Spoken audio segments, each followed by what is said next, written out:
Zookeepers of Reddit. How are the animals acting differently now that there are no visitors to the zoo? As a zookeeper coordinator, I've been working at the now closed zoo almost every day for the past month. Animals that are free roaming, peacocks, iguanas, are more active and follow keepers around like they usually do with visitors.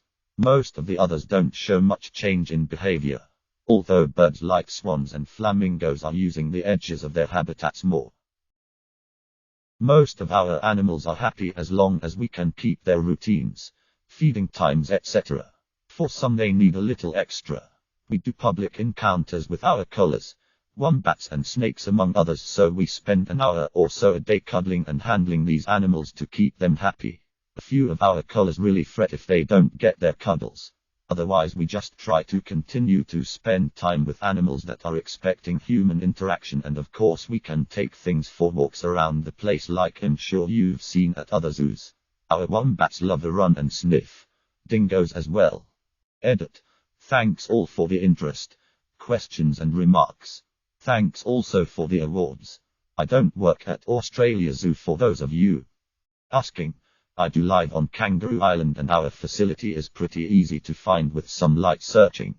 It is a privilege to work with wildlife each and every day, and it's something I take very seriously, but still appreciate the jokes and humor from everyone.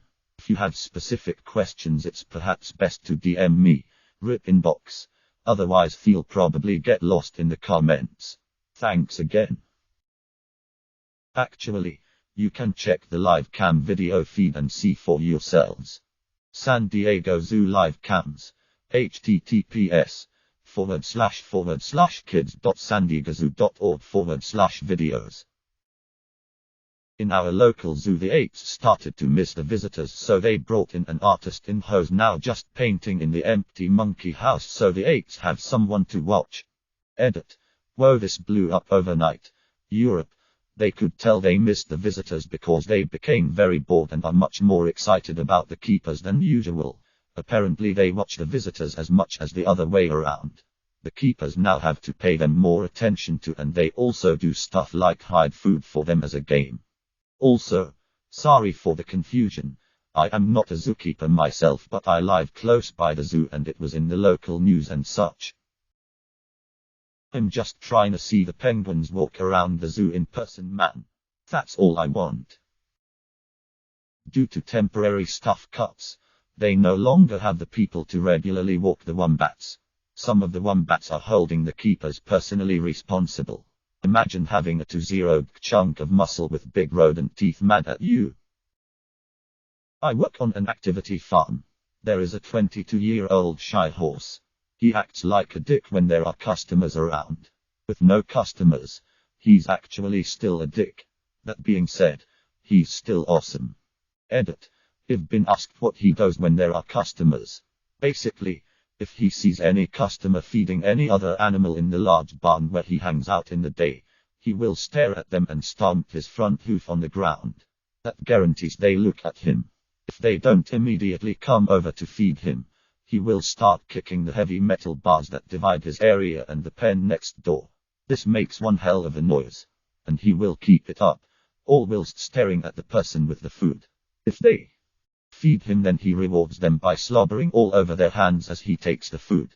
Also, at the end of the day he is really good at telling the time. He knows when we close and what time he should be released from the barn and taken to the field forward/stables where he spends the night. If he isn't let out bang on time, he starts kicking the sheet out of the gate at the back of his pen.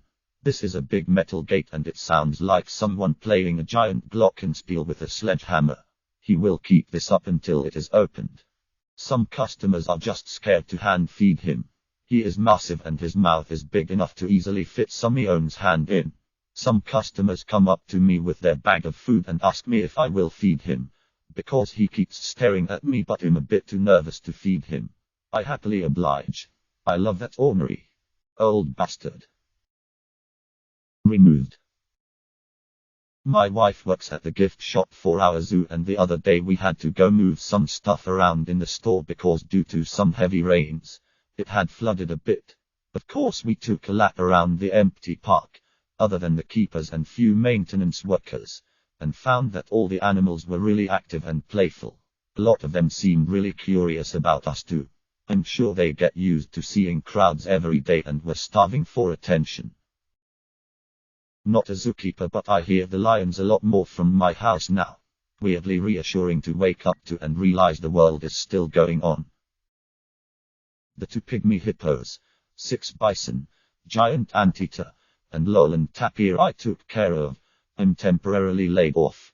Didn't have any change in behavior. Sulcotters are still assholes. My girlfriend is a zookeeper and animal behaviorist. She says their animals are becoming stressed. One of their African grey birds has been plucking his own feathers. She also mentioned that because they can touch many of the animals due to the virus potentially spreading to another zookeeper, many of the animals are looking and acting depressive, not eating well, etc. The pandas could finally get it on. 10 years they have been waiting for people to leave them alone. Finally a thread I can answer. Not a whole lot of change, but animals definitely missing out some enrichment of seeing guests, especially the otters that follow the kids in the glass underwater. Take in, maned wolves, bison, gibbons, bops, lions, etc. all are about the same.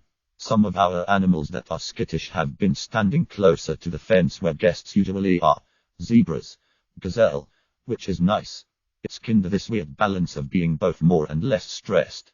On the one side, I don't have to worry about keeper talks or BTS tours and I have more time to get everything done and spend more time with animals.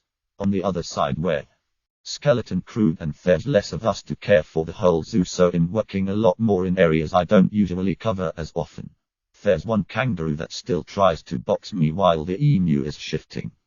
The one peacock still really doesn't like taking his medications, of course. I have noticed that the crows in the city are behaving a bit differently as well and are being a lot braver. Lol. I'm an aquarium keeper, and I've certainly noticed a change. Fish are not as stressed as they used to be, as there are no longer children stomping around and banging on glass screaming Nemo, Nemo, it's Nemo, at every clownfish. We brought some of our younger penguins down to let them watch the fish, and they were intrigued but confused as to why they couldn't catch them through the glass. Our octopus has become much more friendly as well, and instead of hiding all day from people, enjoys playing with small baby toys or solving food puzzles. It's been nice. I wish there were guidelines people had to sign to behave at zoos before entering, but at the same time, they are the lifeline we so desperately need to keep functioning. Edit. This post has gotten more love than any other post I have ever made, so I'm going to capitalize on it. Now more than ever, zoos and zoo animals need your help. I understand that it is a time of financial disparity for a lot of people, myself included. But we as humans will be fine and overcome this. Those who cannot are the species we help to conserve at OuterSpaceMemes accredited facilities. Without people having interest in wildlife, zoos themselves could now face extinction. If you have a local zoo, or a zoo you just adore, please donate. Something as small as a pizza for the keepers of your favorite animals, or a donation the price of general admittance, all the way up to buying a membership or making a significant donation, goes so far to help us stay employed and caring for all our individuals. We are doing our best during this crisis to bring you the best experience we can so you can social distance. 2. If you like what you see and have the ability, you can be sure that your donation is appreciated by every single keeper working through this time. For a lot of our animals, having the ability to interact with guests is actually extremely important. Even for primates to be able to play with kids through the glass, they are missing out on a lot of enrichment. Guests keep a lot of the monkeys entertained. I watch our guests all day long show our marmosets and capuchins selfie cameras and they love to see their reflection. Guests will also show videos on their phones to animals and the monkeys totally enjoy it. We have a rescue cockatoo named Ro who sings Row Row Row Your Boat to guests. When little kids dance and sing it to her, she gets really excited and feeds off their energy. So do our other cockatoos on exhibit.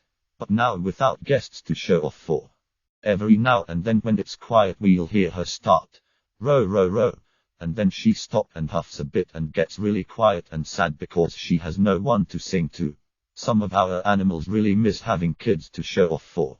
You also have to remember that animals in zoos for the most part have grown up totally accustomed to being around people 24/7. They're not wild animals at all really. They've grown up in a very different social dynamic. Quite a few animals get noticeably depressed in the winter months every year when we have few guests, and then perk up in the spring when we get busy. I'm late to the thread, so I'm sure this will get buried, but I work for a very large, very busy zoo. I work with the ambassador animals, so they are animals that are very used to the public. Pretty much like what everyone else has said, the animals are mostly confused that there aren't any people. Our petting zoo animals in particular are super needy.